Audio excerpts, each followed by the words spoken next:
Ngayong araw mga kuys, magluluto naman tayo ngayon ng sobrang basic at sobrang dali na chop suey na healthy pero lalagyan natin ng chicharon baboy para naman mga kuys maglabanan sila dyan. Yan mga kuys, magluluto tayo ngayon ng chop suey. Noong mga nakaraan, lagi tayong karne. Pero may karne pa rin naman. Gagamit tayo ng chicken breast na atay. Tapos yan mga kuys, sayote, carrots, bagu beans. Ito mga kuys. Cauliflower. Pero sana kung may broccoli. Wala mga kuys. Ito, luto tayong chop suey. Sinimulan natin sa pagpapainit ng mantika, tapos nilagay na natin agad dyan yung sibuyas at bawang mga kuys. Gigisayin lang natin yung mga kuys hanggang lumabas yung sarap ng sibuyas at bawang. Sana ganun lang kadali ilabas yung sarap natin mga kuys. Kailangan lang natin igisa. Tapos namili tayo ng karne, namili tayo ng nilagay natin dyan. Chicken breast yung ginamit natin yan. Pero choice nyo naman mga kuys kung anong gusto nyo gamitin. Pwedeng baboy, baka at kung ano mang gusto nyo. Pwede resipod mga kuys, walang problema. Napili natin chicken breast tsaka itong atay ng manok para naman talagang mataas yung protein agad ng ating kakainin.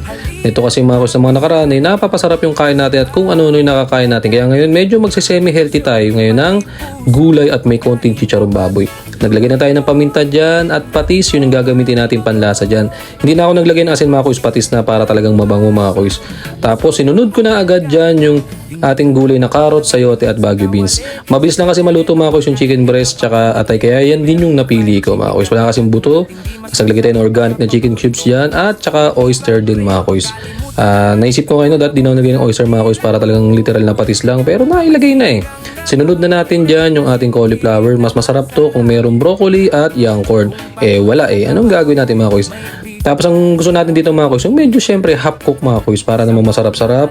Nilagay na natin yung maraming repolyo. Mura natin nabiling repolyo mga kuys. Kanina may nadaanan ako na truck, parang sabi nila galing daw ng Baguio. Biro mo 30 pesos lang kilo.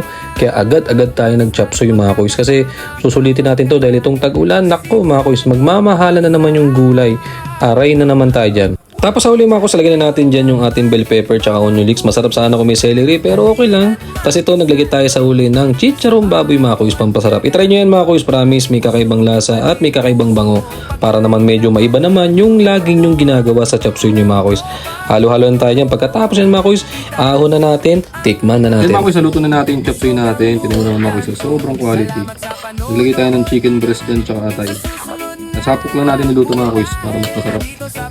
Kasi pag ganitong chop suey mga kuys, dapat ito hapok lang natin mga kuys. Cauliflower tsaka chicken breast tsaka atay.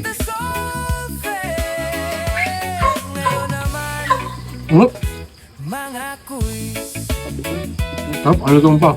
Don't forget to like and subscribe. Bless up! May pepper.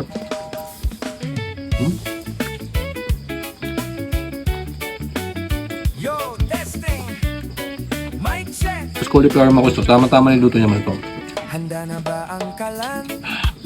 Handa na ba ang tiyan? Galing Grabe mga kuys, sobrang solid yung niluto natin chop suey na may chicharon. Try nyo mga kuys, nakaluto tayo ng sobrang basic at sobrang daling chop suey. Salamat mga kuys, kain! sa